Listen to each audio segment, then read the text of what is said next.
Hello everyone. तो आज हम रोटेशन का टॉपिक देखने वाले हैं। थ्योरी पार्ट करने वाले हैं हम आज। ठीक है, थ्योरी करेंगे। ठीक है, इसमें पढ़ेंगे हम आज rolling rolling of body on an inclined inclined plane. ठीक है, इंक्लाइंड प्लेन पे जब रोलिंग होती है बॉडी की, उस टाइम उसमें एक्सीलरेशन कितनी होगी और फ्रिक्शन फोर्स कितना लग रहा होगा। ठीक है, देखो एक इंक्लाइंड प्लेन बना देते हैं पहले। ठीक है, इसके ऊपर एक कुछ भी रखा हो सकता है, स्लेंडर डिस्क, रिंग, कुछ भी रखा हो सकता है। ठीक है, इस पे देखो फोर्सेस देखते हैं, इस पे कौन कौन से लगेंगे। देखो एक फोर्स लगेगा इस पे mg साइन थीटा। ठीक है, इसके सेंटर ऑफ मास पे। ठीक है, सेंटर ऑफ मास पे लगता है फोर्स। ठीक है, mg साइन थीटा। ठीक है, एक फोर्स इस पे लग रहा होगा, फ्रिक्शन फोर्स पीछे बैकवर्ड F। ठीक है, F। ठीक है, और इसका अल्फा आ रहा होगा एंटी क्लॉकवाइज, ऐसे घूम रहा होगा ये। ठीक है, ऐसे घूम रहा होगा। ठीक है, तो अब देखो मैं इक्वेशन लिखूंगा, इसका एक्सीलरेशन हो रहा है नीचे a। ठीक है, तो इक्वेशन लिखेंगे, इक्वेशन ऑफ मोशन। ठीक है, इक्वेशन ऑफ मोशन कैसे लिखेंगे। ठीक है, mg साइन थीटा, ठीक है, minus f equal to ma। इसका मास m मान लो। ठीक है, ma। ठीक है, और टॉर्क की इक्वेशन लिखेंगे सेंटर ऑफ मास के अबाउट। ठीक है, सेंटर ऑफ मास के अबाउट mg साइन थीटा का टॉर्क 0 है। ठीक है, एफ आर। ठीक है, और घूम भी रहा है कैसा, एंटी क्लॉकवाइज। एंटी क्लॉकवाइज ये भी एंटी क्लॉकवाइज टॉर्क है, और आईसीएम अल्फा ये भी एंटी क्लॉकवाइज टॉर्क है। ठीक है,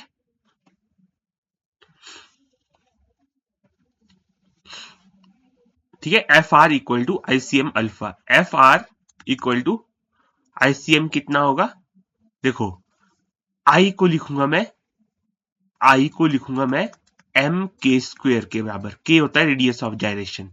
ठीक है, के स्क्वेयर होता है आई बाय एम के बराबर, हमने पढ़ा है ये।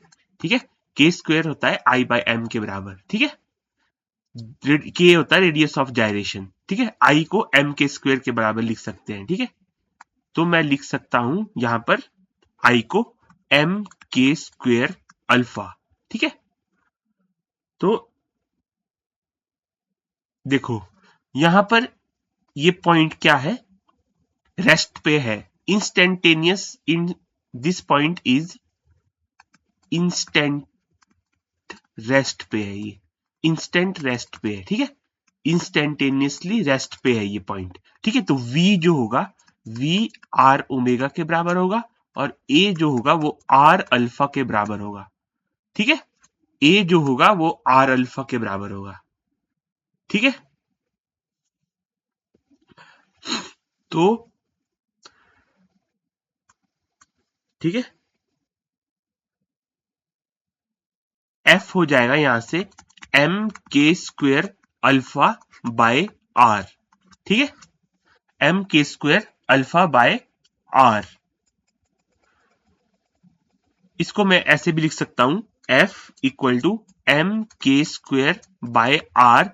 अल्फा को लिखूंगा मैं फिर से, यहां से अल्फा है a बाय आर के बराबर। ठीक है, इसको यहां डालेंगे a बाय आर। ठीक है, तो f हो जाएगा एम ए के स्क्वेयर बाय आर स्क्वेयर। ठीक है, ठीक है, तो एक्सिलरेशन को मैं ऐसे भी लिख सकता हूं, एक्सिलरेशन को यहां से निकालेंगे, इस इक्वेशन से एक्सिलरेशन की वैल्यू निकालेंगे। ठीक है, ए हो जाएगा M G sine theta minus F upon M. ठीक है, एक्सिलरेशन को लिख सकता हूं मैं G sine theta minus F by M. ठीक है, जी साइन थीटा को लिख लिया माइनस एफ बाय एम। तो यहां पर एफ की वैल्यू डालो। ठीक है, ये इक्वेशन नंबर 1 मान लो, इसको 2 मान लो। पुटिंग 2 इन 1। ठीक है, 2 को 1 में पुट करेंगे। ठीक है, एक्सिलरेशन है G sine theta minus F की वैल्यू कितनी थी, M A K square by R square by M, M से एम कैंसल, ठीक है। एक्सीलरेशन की वैल्यू आएगी G sine theta minus A K square by R square, ठीक है। इसको परे ले जाओ, A plus A into K square by R square equal to G sine theta, ठीक है। तो ए को कॉमन लेके 1 plus K square by R square equal to G sine theta, ठीक है। एक्सीलरेशन आ जाएगी G sine theta upon 1 plus K square by R square, ठीक है। ये एक्सीलरेशन होती है किसी भी बॉडी की, किसी भी बॉडी के जिसका रेडियस ऑफ जायरेशन के है, वो जब रोल कर रही होगी इंक्लाइंड प्लेन पे तो उसका एक्सीलरेशन इतना होगा, ठीक है। याद रखना, बहुत इंपॉर्टेंट है, बहुत इंपॉर्टेंट है, ठीक है। आगे चलते हैं। एफ का हमारे को पता है, एफ कितना था, एफ की वैल्यू थी M A K square upon R square. अब इसमें ए की वैल्यू डालो, ठीक है। M by R square G sine theta upon 1 plus K square upon R square, ठीक है, ठीक है, इंटू के स्क्वायर, ठीक है। तो ये बनेगा F equal to M G sine theta upon R square को अंदर ले जाएंगे, इसको के स्क्वायर को यहां रखेंगे ऊपर, के स्क्वायर, आर स्क्वायर को अंदर मल्टीप्लाई करेंगे, बनेगा R square plus K square, ठीक है। के स्क्वायर को नीचे लाएंगे, M G sine theta upon 1 plus R square by K square. ये फ्रिक्शन लगता है, स्टैटिक फ्रिक्शन होगा, ये याद रखना। ये फ्रिक्शन फोर्स लग रहा होगा ऊपर को, ठीक है। फ्रिक्शन फोर्स ऊपर को लग रहा होगा, एम जी साइन थीटा नीचे को लग रहा होगा, ठीक है। तो इतना फ्रिक्शन लग रहा होगा, ठीक है, इतना फ्रिक्शन लग रहा होगा ऊपर, M G sine theta upon 1 plus R square by K square, ठीक है। स्टैटिक होगा, ये याद रखना, स्टैटिक। अभी स्लाइडिंग नहीं हो रही है, ठीक है, स्टैटिक फ्रिक्शन होगा। अब हम देखते हैं कंडीशन फॉर प्योर रोलिंग, ठीक है। देखो, condition condition for pure rolling, ठीक है। प्योर रोलिंग के लिए क्या होना चाहिए, देखो, इंक्लाइंड प्लेन पे रखा हुआ है कोई ऑब्जेक्ट, प्योर रोलिंग के लिए जो फ्रिक्शन की वैल्यू है, यहां पर फ्रिक्शन की वैल्यू, ठीक है, फ्रिक्शन की वैल्यू लेस देन होनी चाहिए equal to mu S N के, ठीक है। ये मैक्सिमम फ्रिक्शन आ रहा, ये मैक्सिमम फ्रिक्शन होता है, ठीक है, इतना मैक्सिमम आ सकता है, इसके बराबर या इससे कम होनी चाहिए फ्रिक्शन की वैल्यू, ठीक है, तभी प्योर रोलिंग होगी, ठीक है। तो इसको इसमें डालते हैं, हमारे को पता है फ्रिक्शन था, friction equal to less than mu S N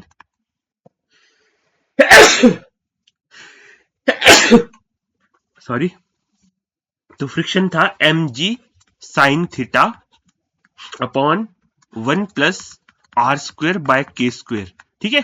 ये value equal to less than होनी चाहिए म्यू एस एन के, ठीक है, ठीक है।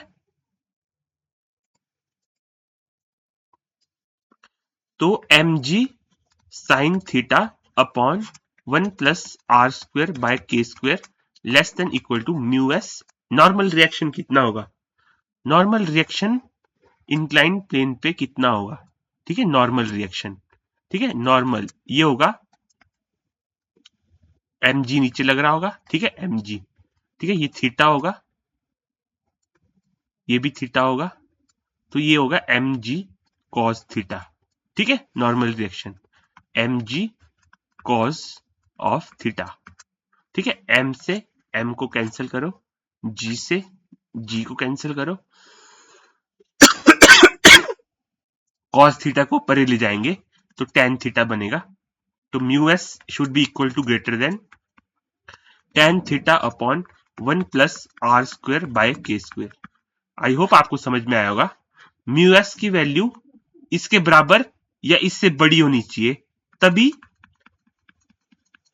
तभी ऑब्जेक्ट जो है, ये ऑब्जेक्ट रोल करेगा।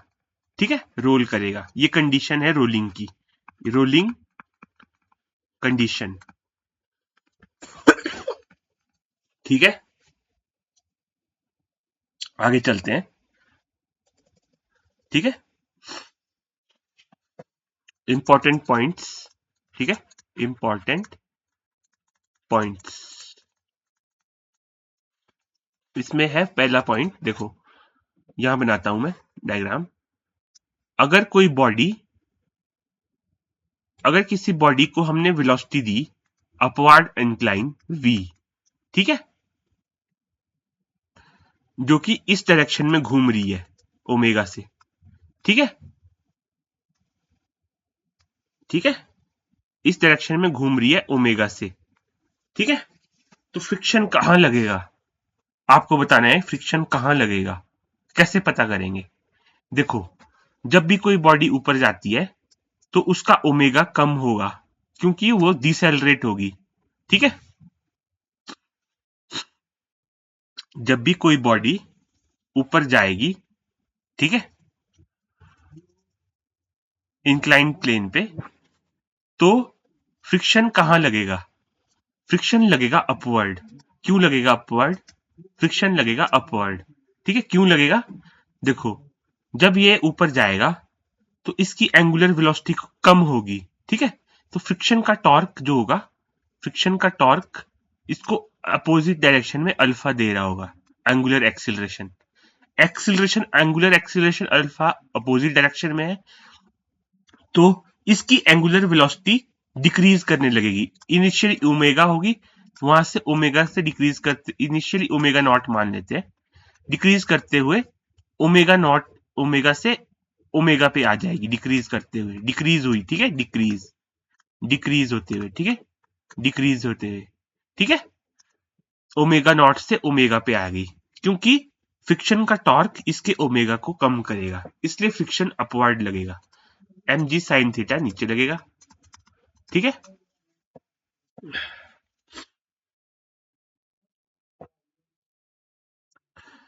तो इस तरह से लिखते हैं हम। ठीक है, देखो, एक्सीलरेशन क्या होगी? M G sine theta minus F upon M. ठीक है, एक्सीलरेशन होगी G sine theta minus F upon M. ठीक है, कहां होगी? Downwards, downwards. Net acceleration, net acceleration body की डाउनवर्ड्स होगी, नेट एक्सीलरेशन डाउनवर्ड होगी। तो ये स्लो होगा ऊपर जाते हुए, ये रेस्ट पे आएगा कहीं। ठीक है, ऊपर जाके रेस्ट पे आएगा कहीं, रेस्ट पे आएगा, वहां पर ओमेगा भी 0 हो जाएगा। ठीक है, क्योंकि फ्रिक्शन दे रहा है अल्फा अपोजिट डायरेक्शन में, फ्रिक्शन अल्फा दे रहा है अपोजिट डायरेक्शन में, तो कुछ टाइम के बाद ओमेगा नॉट, ओमेगा 0 हो जाएगा। ठीक है, ओमेगा 0 हो जाएगा। आई होप आपको समझ में आया होगा। ठीक है, आगे चलते हैं। ठीक है, सेकंड पॉइंट लिखते हैं। ठीक है, बॉडीज, ध्यान से लिखना, bodies with same values of के रेडियस ऑफ जायरेशन, ये है रेडियस ऑफ जायरेशन। ठीक है, radius of gyration, bodies with same values of radius of gyration will have same acceleration। ठीक है, एक इंक्लाइंड प्लेन पे दो बॉडी रखी हुई है। ठीक है, इंक्लाइंड प्लेन है। ठीक है, इस पे आपकी एक स्फेयर रखा हो सकता है, स्फेयर, एक डिस्क रखी हुई है, मान लो एक डिस्क रखी हुई है। ठीक है, अब इन दोनों का रेडियस ऑफ जायरेशन सेम है, के सेम है दोनों का। ठीक है, के सेम है, तो एक्सीलरेशन होती है G sine theta upon 1 plus K square by R square. ठीक है, के सेम है दोनों का, के, तो एक्सीलरेशन भी दोनों की सेम होगी। ठीक है, क्योंकि के पे डिपेंड कर रही है ना एक्सीलरेशन। के पे डिपेंड कर रही है, तो के सेम होगा तो उनकी एक्सीलरेशन भी सेम होगी। ठीक है,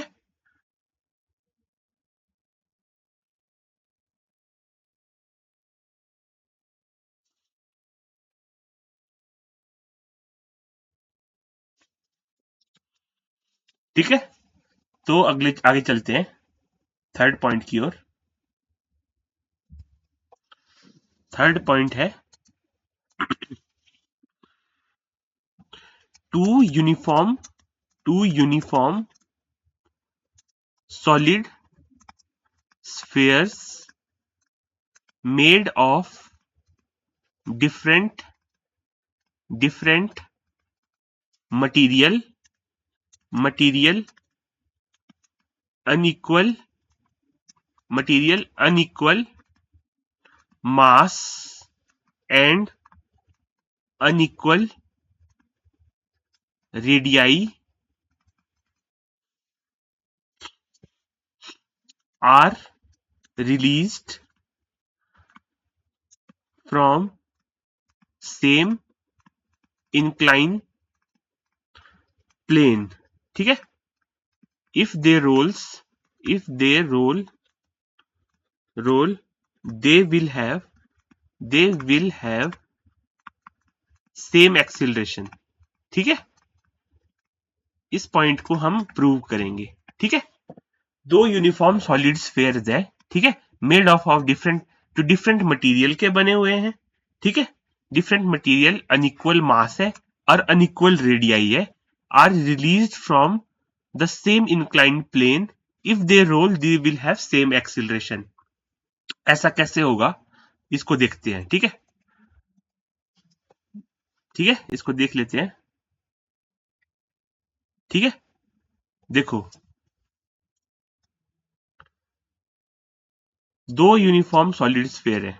ठीक है, ये इस तरह से इंक्लाइंड प्लेन है।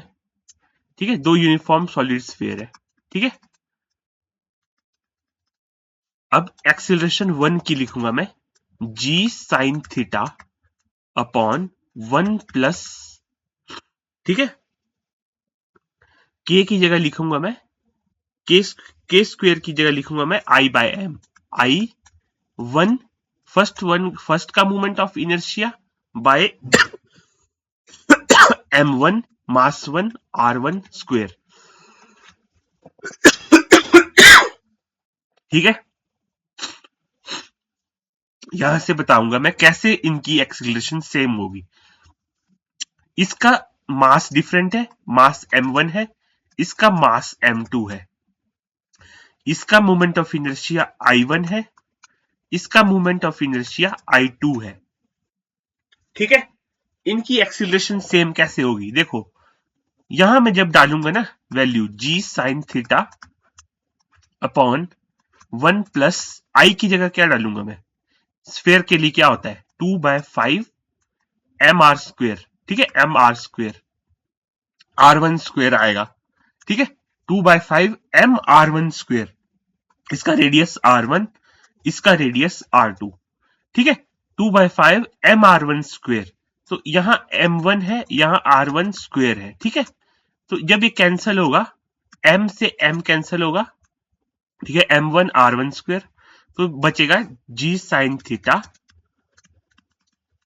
ठीक है, अपॉन 1 प्लस 2/5, यानी कि g sign theta upon 1 point, इसका ये बनता है 0.4, तो 1 प्लस 0.4 1.4 ये आएगा। ये कांस्टेंट वैल्यू है। ठीक है, ये मास पे ना मास पे डिपेंड कर रही है, ना मटेरियल पे डिपेंड कर रही है, ना रेडियस पे डिपेंड कर रही है। आई होप आपको समझ में आया होगा। ठीक है, न मास पे, न मटेरियल पे, न रेडियस पे डिपेंड कर रही है। ठीक है, और A2 भी वैसे ही होगा, A2 जी साइन थीटा सेकेंड स्फेयर का 1 plus I2 upon M2 R2 square, यहां भी कैंसिल हो जाएगा सारा, G sine theta upon 1 plus 2/5 M2 R2 square, ठीक है, upon M2 R2 square, m2 से m2 कैंसिल, r2 स्क्वायर से r2 square cancel, g sign theta upon 1.4। दोनों एक्सीलरेशन सेम आ रही है, तो दोनों स्फीयर का एक्सीलरेशन क्या होगा जब वो यहां पहुंचेंगे किसी पॉइंट के पास जो नीचे है, दोनों का एक्सीलरेशन क्या होगा, ए दोनों का सेम होगा, दोनों का एक्सीलरेशन सेम होगा। आई होप आपको समझ में आया होगा। ठीक है, अगला पॉइंट देखते हैं।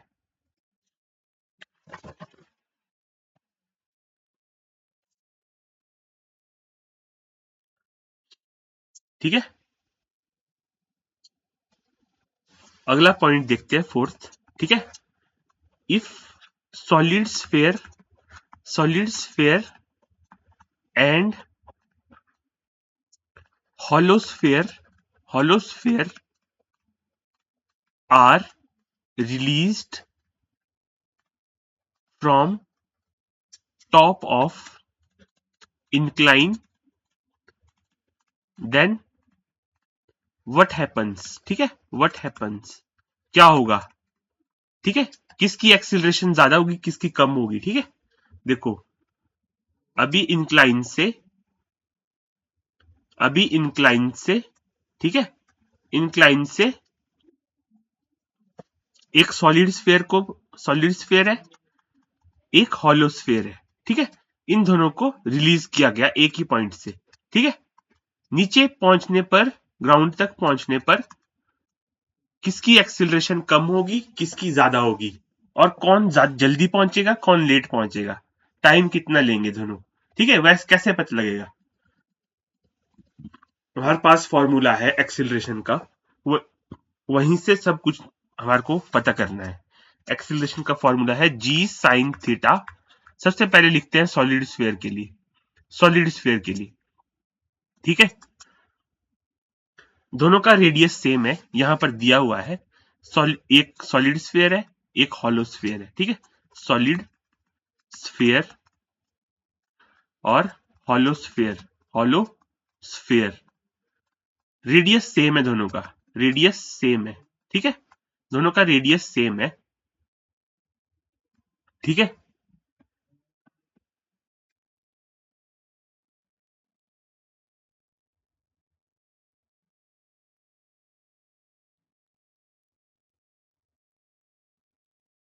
ठीक है, तो मैं एक्सीलरेशन लिखूंगा G sine theta upon 1 plus I1 upon M R square.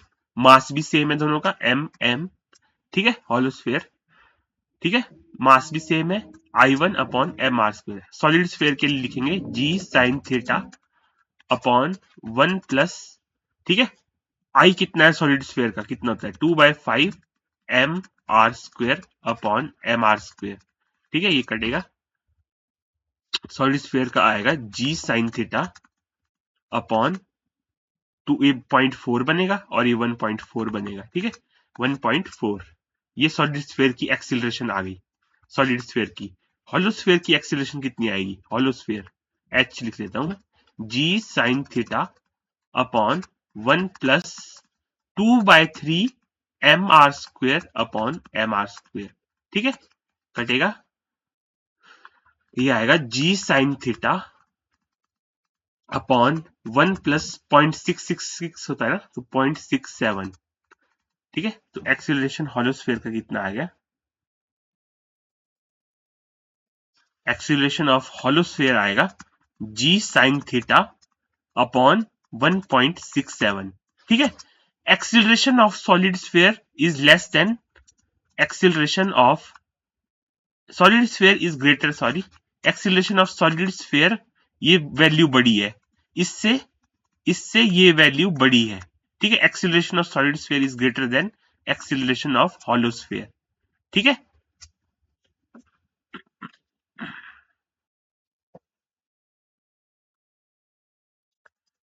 इसका क्या मतलब है।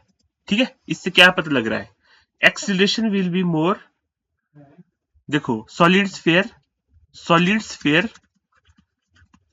की एक्सीलरेशन ज्यादा होगी, टाइम कम होगा नीचे पहुंचने का। ठीक है, इंक्लाइन से नीचे पहुंचने का टाइम कम होगा, एक्सीलरेशन ज्यादा होगी सॉलिड स्फीयर। सॉलिड स्फीयर, ठीक है। वहीं हॉलोस्फीयर के केस में क्या होगा, हॉलोस्फीयर के केस में क्या होगा, एक्सीलरेशन कम होगी, टाइम ज्यादा लेगा नीचे पहुंचने के लिए। आई होप आपको समझ में आया होगा, ठीक है। अगले पॉइंट की तरफ चलेंगे अब, ठीक है। फिफ्थ पॉइंट, ठीक है। चार चीजें हमारे को दे रखी है, एक सॉलिड स्फीयर है, solid sphere of mass m, radius r, ठीक है। अगला है हॉलोस्फीयर, हॉलोस्फीयर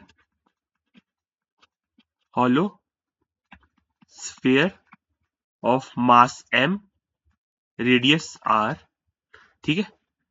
फिर एक डिस्क दे रखी है, डिस्क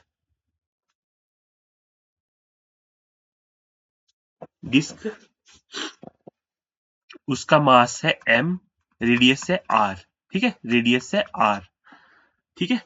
फिर दे रखी है एक रिंग मास m है, रेडियस r है, ठीक है। सबका रेडियस सेम है, मास भी सेम है, ठीक है, मास m, रेडियस r, ठीक है। अब बोलता है if all are released from the top of incline, if all are released from top of incline and they rolls, तो क्या होगा, what will happen when they reach bottom, ठीक है। जब बॉटम पे रीच करेंगे तो क्या होगा, ठीक है। कौन पहले पहुंचेगा, कौन बाद में पहुंचेगा, या दोनों या सभी साथ में पहुंचेंगे, ये बताना है हमारे को पता करना है कि क्या होगा जब वो डाउन द इंक्लाइन पहुंचेंगे तो क्या होगा, ठीक है। देख लेते हैं। देखो, सबसे पहले सॉलिड स्फीयर की एक्सीलरेशन लिखेंगे हम, सॉलिड स्फीयर, ठीक है।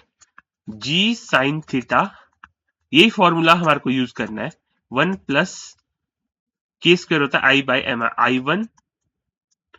I1 upon M R square, ठीक है। सिर्फ I1 की वैल्यू कॉफिशिएंट चेंज होगा, बाकी सेम रहेगा।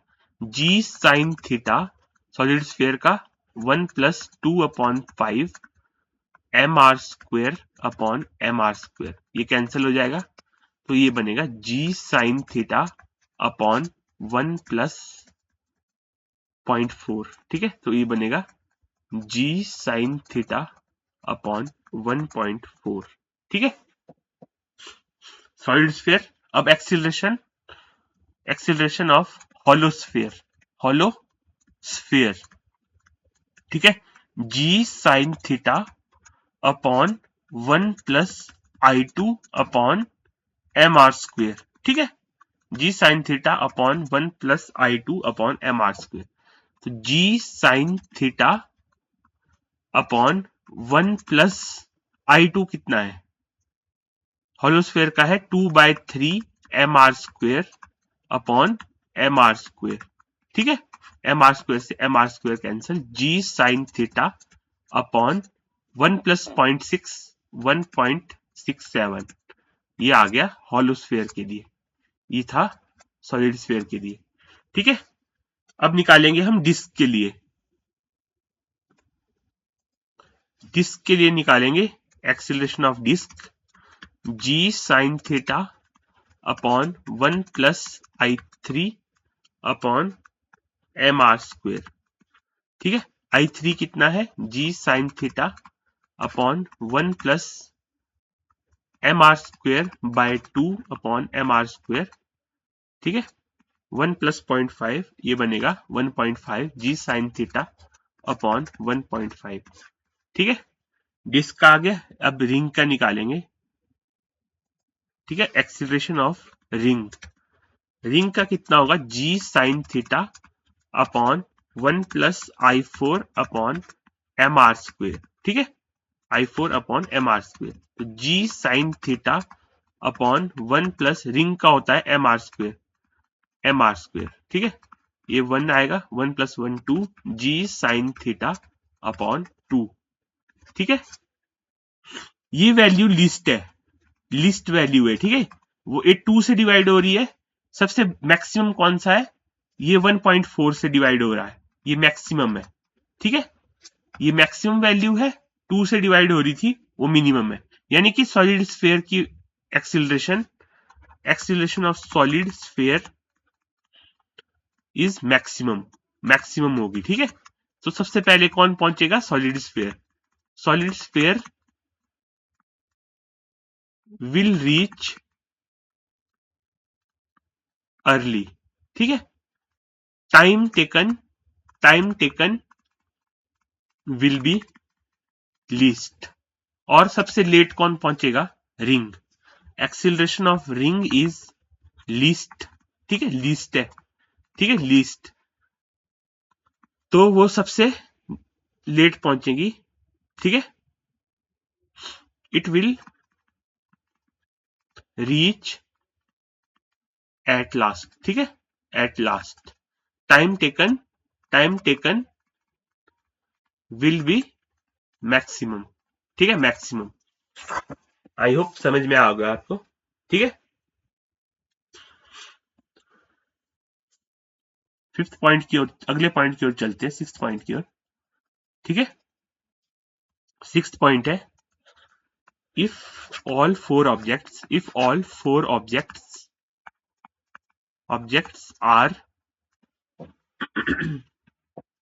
released from top of smooth incline, they will reach bottom at same time, ठीक है। अगर और ऑब्जेक्ट्स को स्मूथ इंक्लाइन पे रिलीज किया जाए तो वो बॉटम में सेम टाइम पे पहुंचेंगे, ठीक है। देखो सारे रिंग है, डिस्क है, ये डिस्क है, ring, solid sphere, hollow sphere, ठीक है। सबको एक साथ छोड़ा गया ऊपर से, ठीक है। इंक्लाइन प्लेन कैसा है? Smooth, no friction. तो एक्सीलरेशन सबकी सेम होगी, फ्रिक्शन नहीं है ना, जी साइन थीटा, ठीक है। एक्सीलरेशन कितनी होगी? G sine theta. देखो एम जी साइन थीटा लग रहा है ना सब पे, M G sine theta. Friction है ही नहीं, ऊपर को कोई फोर्स है ही नहीं, तो एम एक्सीलरेशन जी साइन थीटा। सबकी एक्सीलरेशन सेम होगी, तो सारे सेम टाइम लेंगे, सेम टाइम पे पहुंचेंगे, और एक्सीलरेशन भी सबकी सेम होगी नीचे, डाउन द इंक्लाइन। और वेलोसिटी भी सभी एक जैसी एक्वायर करेंगे, सबकी वेलोसिटी सेम होगी। यहां पर सबकी वेलोसिटी सेम होगी, v मान लेते हैं, तो v सेम होगी सबकी, ठीक है। अगला पॉइंट देखेंगे, ठीक है। 7 पॉइंट पे जाते हैं, ठीक है, 7, ठीक है।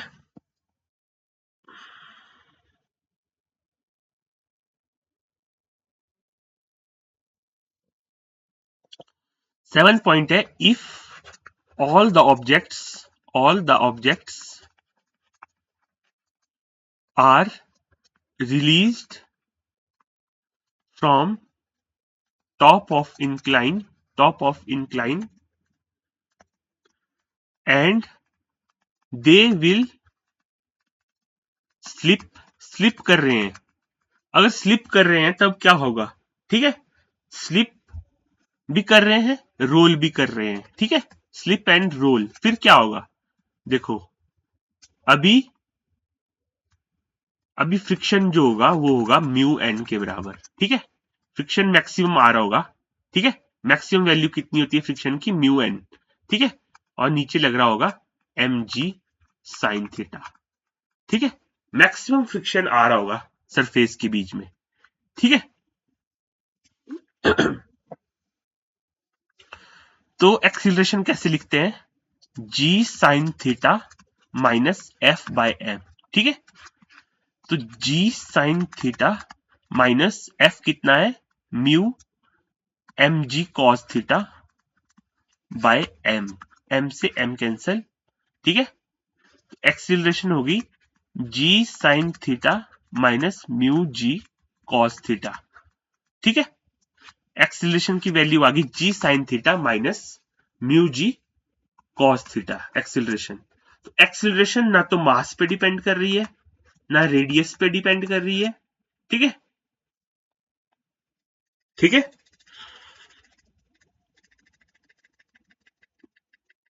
लेकिन एक चीज याद रखना, एक्सीलरेशन तो यहां सबकी सेम होगी, चाहे वो डिस्क होगी, रिंग होगी और सॉलिड स्फेयर या हॉलोस्फेयर होगा। हॉलोस्फेयर अगर ये स्लिप कर रहा है, स्लिप एंड रोल दोनों कर रहा है, तो यहां पर एक्सिलरेशन सबकी सेम होगी, लेकिन अल्फा डिफरेंट होगा। क्यों होगा अल्फा डिफरेंट? देखो फ्रिक्शन इसको अल्फा देगा, ठीक है, अल्फा। तो तो एफ आर लिखूंगा मैं, F R equal to I center of mass के अबाउट अल्फा, ठीक है, ठीक है। तो अल्फा जो होगा वो होगा F R by I C M, ठीक है, एफ आर बाय, ठीक है, F are by I C M, ठीक है। तो अल्फा आईसीएम पे डिपेंड कर रहा है, आईसीएम यानी कि इनर्शिया अबाउट सेंटर ऑफ मास, ठीक है, इनर्शिया अबाउट सेंटर ऑफ मास। जिसका इनर्शिया ज्यादा होगा उसका अल्फा कम होगा और नीचे पहुंचने पर उसकी एंगुलर वेलोसिटी कम होगी। जिसका अल्फा ज्यादा होगा उसकी एंगुलर वेलोसिटी नीचे पहुंचने पर ज्यादा होगी। बस ओमेगा डिफरेंट होगा, omega will be different at bottom. I hope आपको समझ में आया होगा। Alpha will be different at bottom, ठीक है। अगला टॉपिक देख लेते हैं, लास्ट टॉपिक, ठीक है, direction of friction. Next topic है direction of friction in case of translation and rotation combined, ठीक है। डायरेक्शन ऑफ फ्रिक्शन कैसे पता करते हैं हम? इन केस ऑफ ट्रांसलेशन और रोटेशन कॉम्बाइंड, ठीक है। देखो एक ऑब्जेक्ट है, रखा हुआ है सरफेस पे, ठीक है, ये पॉइंट पी मान लेते हैं, ठीक है। तो ये इसका सेंटर ऑफ मास है, ठीक है, सेंटर ऑफ मास, ठीक है। फोर्स लग रहा है किसी एक्स डिस्टेंस पे ऊपर, ठीक है, यहां से एक्स डिस्टेंस ऊपर फोर्स लग रहा है, ठीक है, और ये इसका रेडियस है, ठीक है। तो हमारे को पता करनी है फ्रिक्शन की डायरेक्शन, ठीक है। आपने क्वेश्चन में देखा होगा मैं के स्क्वायर निकालता था, अभी पता लग जाएगा कैसे कैसे होता था वो, ठीक है। तो इस पॉइंट की एक एक्सिलरेशन तो आगे होगी इस पॉइंट की एक एक्सिलरेशन आगे होगी ट्रांसलेशनल एक्सिलरेशन एटी, ठीक है। एक अल्फा आ रहा होगा, ठीक है, एक अल्फा आ रहा होगा, ठीक है, अल्फा। तो यहां पर आर अल्फा एक एक्सिलरेशन पीछे होगी इसकी, ठीक है, आर अल्फा बैकवर्ड में एक एक्सिलरेशन होगी इसकी, ठीक है, आर अल्फा, ठीक है। तो टेंजेंट आगे जो एक्सिलरेशन आ रही है ट्रांसलेशनल, वो होगी फोर्स पर यूनिट मास, इसका मास मान लेते हैं एम, तो फोर्स पर यूनिट मास, ये होगी एक्सिलरेशन ट्रांसलेशन। रेडियल जो रेडियल आ रही है वो कितनी होगी, आर अल्फा, ठीक है, R into tau by I, tau होता है ना I alpha, tau equal to I alpha, तो टाउ बाय आई लिख दिया मैंने, तो टाउ आर बाय आई, ठीक है। टॉर्क कितना होगा, टॉर्क होगा F X R by I, ठीक है। रेडियल एक्सिलरेशन आ गई F X R by I. Net acceleration point P की कैसे लिखेंगे, net acceleration of point P equal to acceleration tangential plus acceleration radial, ठीक है। टेंजेंशियल एक्सिलरेशन है एफ बाय एम और रेडियल एक्सिलरेशन बैकवर्ड है तो minus F X R by I, ठीक है। ये होगी नेट फॉरवर्ड, ये होगी फॉरवर्ड और ये वाली होगी बैकवर्ड, ठीक है। तो नेगेटिव ले लिया, नेट होगी फॉरवर्ड, ठीक है, ये वाली। अब देखो एक्सिलरेशन ऑफ पॉइंट पी में लिखूंगा F by M 1 minus R X, 1 minus R X, F by M को कॉमन ले लिया बाय के स्क्वेयर, आई बाय एम आना था ना, मैंने डायरेक्ट लिख लिया 1, सॉरी इसको मिटा देते हैं, ठीक है, 1 minus R X upon K square, ठीक है। आई बाई एम, एम को हम एफ बाई एम को कॉमन ले लिया तो यह एम आना था आई बाई एम, उसको के स्क्वायर ले लिया मैंने, ठीक है। ये आ गई एक्सिलरेशन ऑफ पॉइंट पी, ठीक है।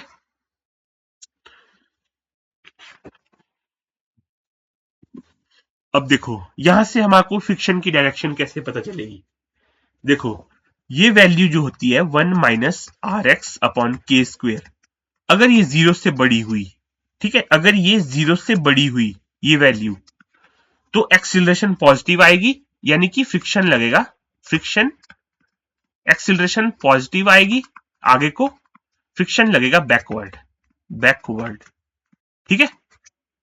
और अगर इसका मतलब क्या होता है 1 minus 1 equal to 1, sorry 1 is greater than R X upon K square, यानी कि K square is greater than R X, तो जब के स्क्वेयर ग्रेटर देन होगा आर एक्स के तब फ्रिक्शन लगेगा बैकवर्ड, ठीक है। Second condition 1 minus R X upon K square जब जीरो से छोटी होगी, ठीक है, तो एक्सिलरेशन आएगी नेगेटिव, ठीक है। इसका मतलब क्या हुआ,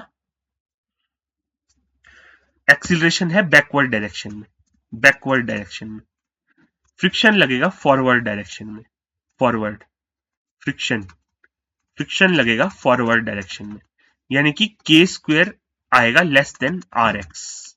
ये कंडीशन निकाल के हम पता कर सकते हैं कि फ्रिक्शन कौन सी डायरेक्शन में लग रहा है। आई होप आपको समझ में आएगा, देख लीजिए आप इसको। Thank you very much.